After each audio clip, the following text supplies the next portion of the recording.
November 7. புனித வில்லி Brad. நார்த்தம்பிரியாவில் வாழ்ந்த இறைபக்தி நிறைந்த குடும்பத்தில் கிபி 658ஆம் ஆண்டு பிறந்தார் வில்லி பிராட். புனித வில்ஃப்ரெட்டின் மாணவரான இவர் குருவாக விருப்பம் கொண்டு ஆசீர்வாதப்பர் துறவு மடத்தில் சேர்ந்து அருட்குருவானார்.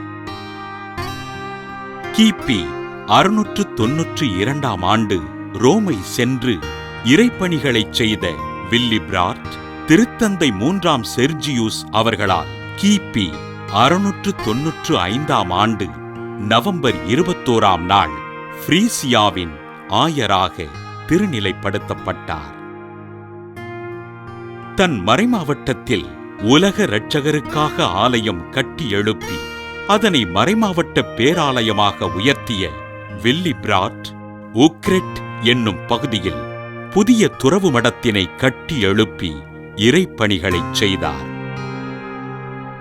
ஃப்ரீசியாவின் அரசன் ராட்ஃபோர்ட் கிறிஸ்தவர்களை வெறுத்து படுகொலை செய்ய இதனை கடுமையாக எதிர்த்த வில்லி பிராட் தனது குருக்களுடன் ஃப்ரீசியாவை விட்டு வெளியேறினார். கிபி 719ஆம் ஆண்டு அரசன் ராட்ஃபோர்ட் மரணமடைய ஃப்ரீசியாவிற்கு திரும்பிய ஆயர் வில்லி பிராட் ஆலயங்களை புதுப்பித்து கிறிஸ்தவ மக்களுக்கு ஆறுதல் கூறினார்.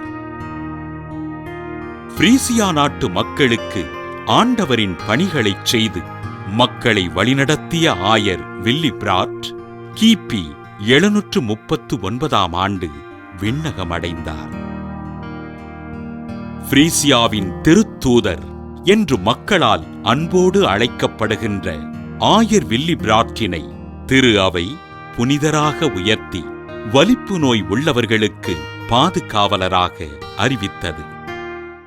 புனித வில்லி பிராட் திருவிழாவினை கொண்டாடுகின்ற நாம் வலிப்பு நோயினால் துன்புறுகிற சகோதர சகோதரிகளை ஆண்டவர் தொட்டு குணப்படுத்தும்படியாக பக்தியோடு ஜெபிப்போம்.